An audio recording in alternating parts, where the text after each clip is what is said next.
మనం ఎక్కడ కూర్చొని ఉన్నామో ఈ ప్రాంతం, ఈ స్థలం గురించి మాటలు సరిపోవు మనకు చెప్పటానికి. బాబానే స్వయంగా చెప్పారు 31లో, నేను ఎక్కడికి వెళ్ళి ఎక్కడ నా పాదాన్ని మోపుతానో అక్కడికి ఆధ్యాత్మిక ఔన్నత్యం అలా చేకూరుతుంది అని. మామూలుగా వెళ్తేనే మరి 6 మాసాలు ఇక్కడ ఉండి 8 రోజులు ఇక్కడ ఏకాంతవాసం, ఉపవాసం అన్నీ చేస్తూ ఆయన చేసినటువంటి ఈ ప్రాంతాన్ని ఎన్నుకున్నారు ఆయన దీన్ని. మరి అలా ఎన్నుకున్న ఈ ప్రాంతము మరి ఆయన పదస్పర్శతో ఆయన ఇక్కడ ఉండి ఇక్కడ ఇదంతా తిరిగి ఓపెన్ స్పేస్ కావాలన్నారు. ఎందుకంటే నేను అటు ఇటు తిరుగుతుంటాను, ఏకాంతంలో ఉన్న అటు ఇటు అంతా తిరుగుతూ ఉంటానన్నాడు. ఇదంతా ఆయన తిరిగినటువంటి స్థలం, ఆయన పాదం మోపిన స్థలం. దాని ఔన్నత్యం ఏం చెప్తాం మన మాటలు సరిపో.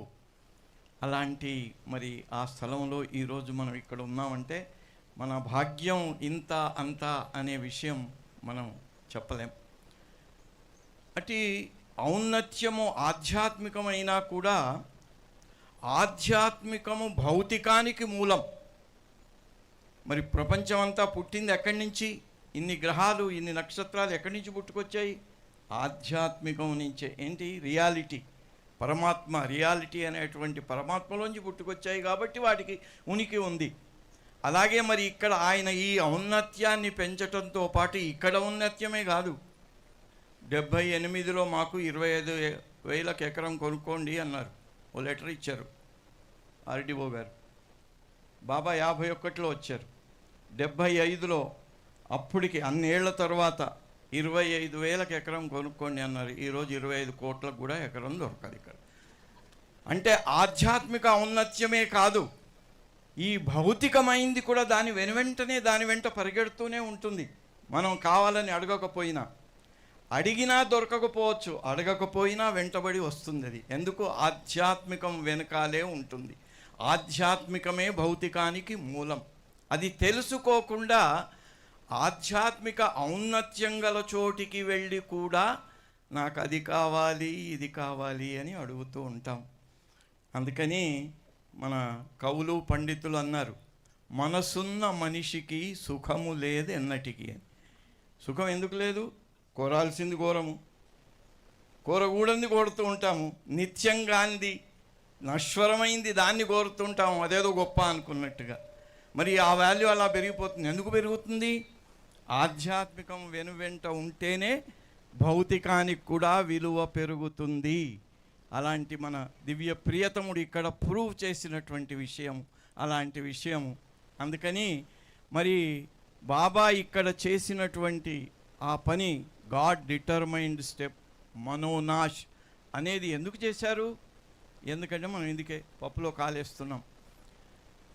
మనసున్న మనిషికి సుఖము లేదు ఎన్నటికి. ఎందుకు సుఖం లేదు? అడగకూడనిది అడుగుతున్నాము, అడగవలసింది అడగటం లేదు. అది మనసు గతి. అందుకని ఆ మనసు గతిని లేకుండా చేయటం కోసం బాబా చేసిన కార్యక్రమం ఇక్కడ.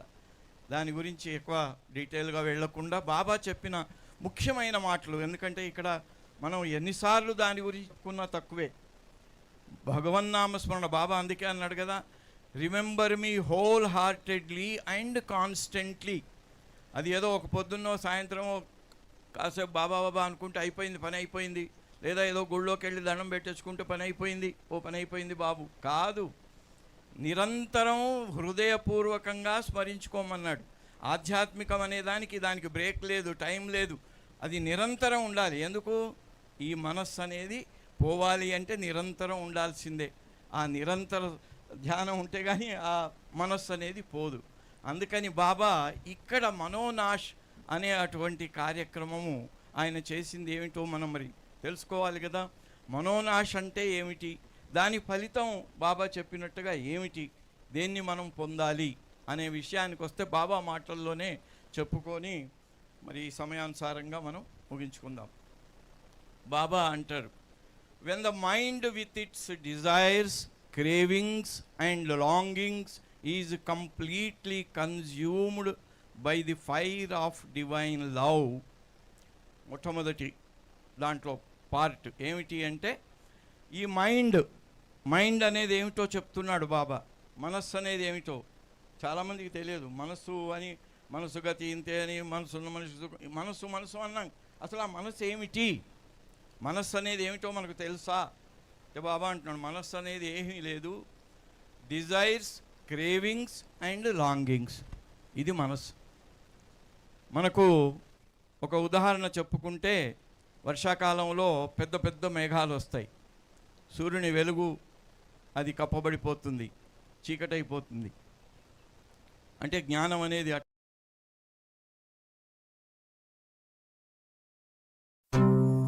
ఇక్కడ బాబా చెప్తున్నాడు. రామకృష్ణ అంటే ఏంటి? The annihilation of false. Ramakrishnaiah అని నేను ఏదైతే చెప్తున్నా అది ఫాల్స్, ముందు భ్రాంతి. నేను రామకృష్ణ కాదు, లోపల ఉన్నది అసలైంది. లిమిటెడ్, ఈ రామకృష్ణ అనేది లిమిటెడ్ టు దిస్ బాడీ. నేను వేరు, మీరందరూ వేరు, కాబట్టి ఇది లిమిటెడ్. మిజరబుల్ ఎందుకు? ఒకళ్ళు నన్ను హాయ్ అంటారు, ఒకళ్ళేమో కొంచెం ఏంది రామకృష్ణ ఆయనకి ఇంత ఇది అన్నారు అనుకోండి, అప్పుడే నేను బాధపడిపోతాను. ఆ బాధపడిపోవటం అనేది అది లిమిటెడ్నెస్, మిజరబుల్ చేస్తుంది. అది ఇగ్నోరెంట్. ఎందుకు ఇగ్నోరెంట్? లోపలే ఉన్నది ఇన్ఫినిటీ, అయినా నేను ఫైనైట్ అనుకుంటాను, అదే ఇగ్నోరెంట్, అదే అజ్ఞానం. డిస్ట్రక్టిబుల్, నశించిపోతుంది. నేను రామకృష్ణ అనేది ఎంత ఉంటుంది? అప్పటికి 80 ఏళ్ళు కావస్తుంది, ఇంకా మహా అంటే 5-10 ఏళ్ళలో ఉంటుంది ఇది. ఆ తర్వాత వెళ్ళిపోతుంది, మళ్ళీ ఇంకో చోటికి వెళ్ళిపోతుంది. So destructible I to be replaced by the real I. దీని లోపల కప్పబడినటువంటి రియల్ ఐ అనేది ఏమిటి? అది ఇన్ఫినిట్, ఇండిస్ట్రక్టిబుల్, ఇండివిజిబుల్, అనంతము, నాశము లేనిది, అవిభాజ్యమైనటువంటి నేను లోపల ఉంది. అది నిజమైన నేను. ఈ బయటికి నేను రామకృష్ణ అనేది అది false, limited, miserable, ignorant, destructible I, ఇది బయటికి ఉన్నది. సో ఇది పోతే అది వస్తుంది, అది రావాలంటే ఇది పోవాలి. అందుకని బాబా ఇక్కడ చేసిన పని ఏమిటంటే అసలైంది పోవాలిరా, అది పోతే కానీ ఇది రాదు బయటికి. అందుకని మీ అందరి చేత కావటం లేదు కాబట్టి, మీ అందరిలో ఉన్నది నేనే కాబట్టి, మీ అందరి తరఫున ఈ మనోనాశ అనేది నేను ఇక్కడ చేశాను అని బాబా చేస్తూ, to be replaced by the real I, the eternal possessor of infinite knowledge. ఆ ఇన్ఫినిట్ దాని యొక్క లక్షణాలు కూడా బాబా చెప్తూ, దానికి ఇన్ఫినిట్ నాలెడ్జ్. మరి నాకు ఈ ఫాల్స్ ఐకే ఉంది, చాలా ఫైనైట్ నాలెడ్జ్. పిహెచ్డి చేసినా కూడా అది చాలా ఫైనైట్ నాలెడ్జ్, చాలా పరిమితమైన knowledge.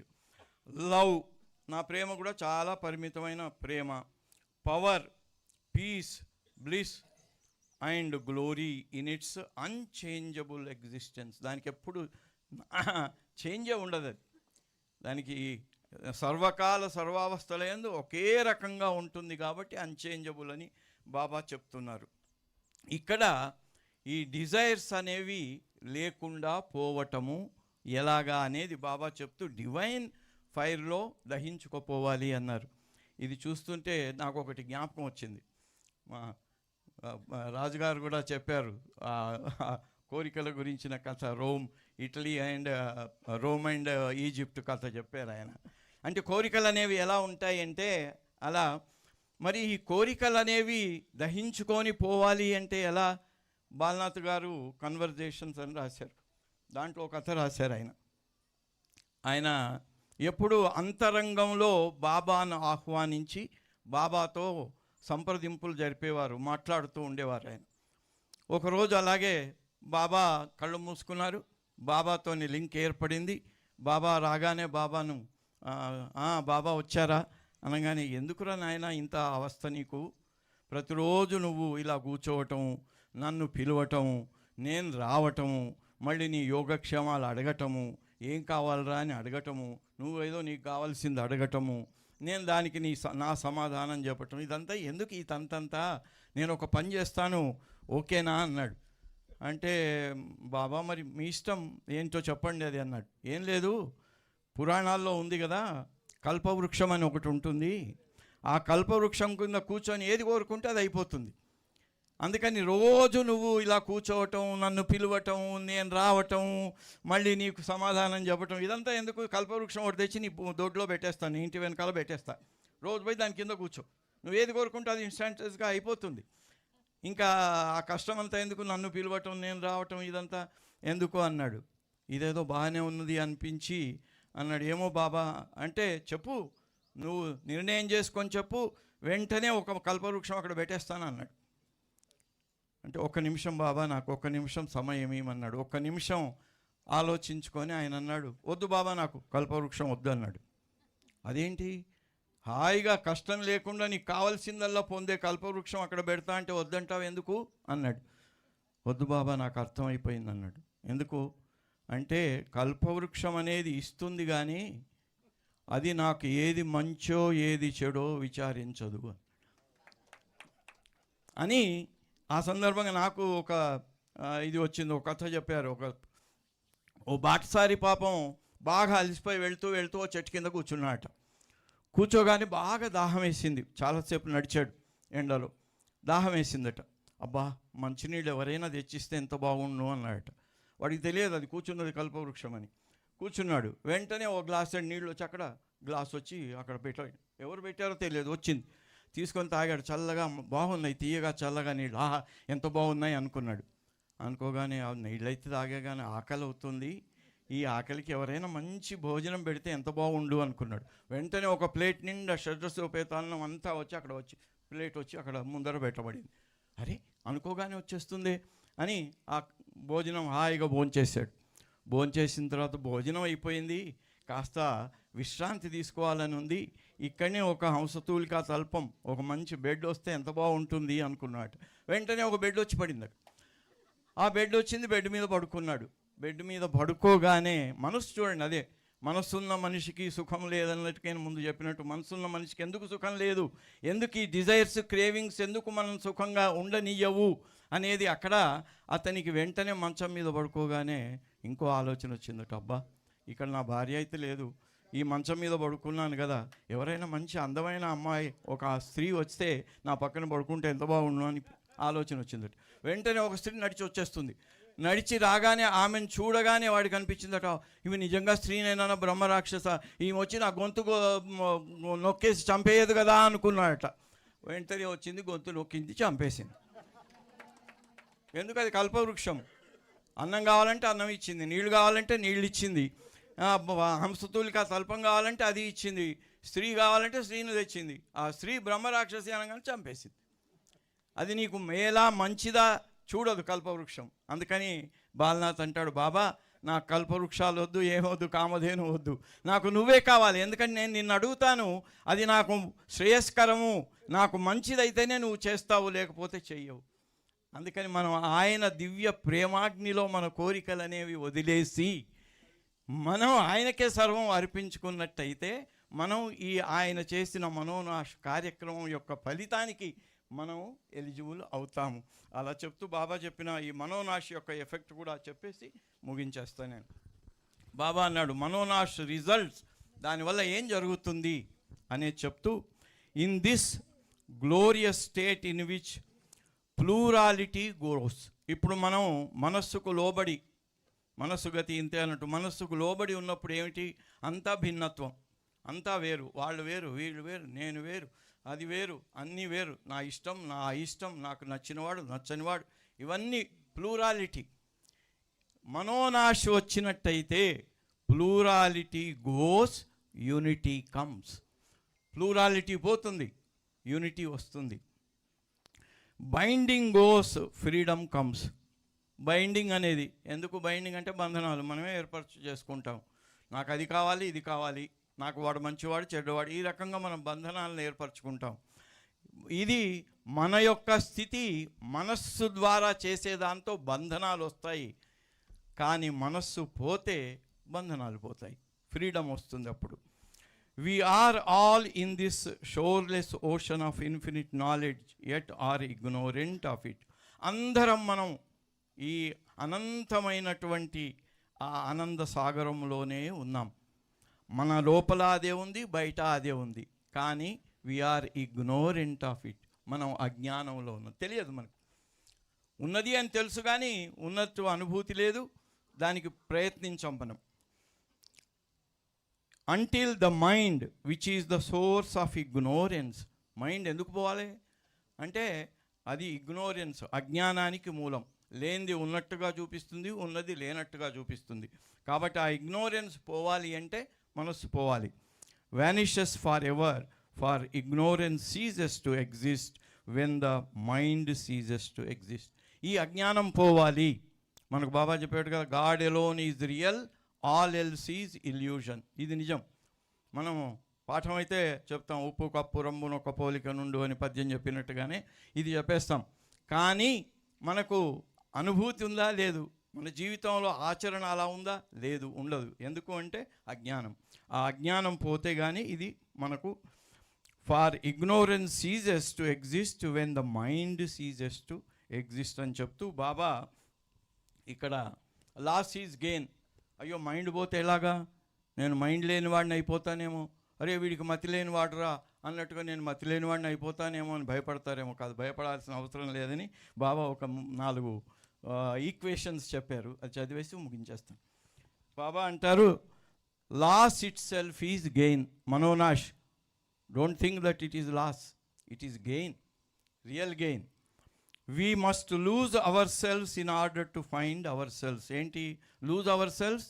Falls I. Gain our self, real I, infinite. Infinite and always. ఇక అక్కడ మనం ఏం కోరుకోవాల్సిన పని లేదు, కల్పవృక్షం అక్కర్లేదు, కామధేను అక్కర్లేదు, బాబాను మాటి మాటికి పిలవాల్సిన అవసరం లేదు. So we gain that. Death means life. భయం మనుషులకు భయం ఏంటి? చావు అంటే భయం, మరణం అంటే భయం. We must die to self to live in God. ఇక్కడ మనోనాశ అంటే ఏంటి? సెల్ఫ్కు చనిపోవటమే.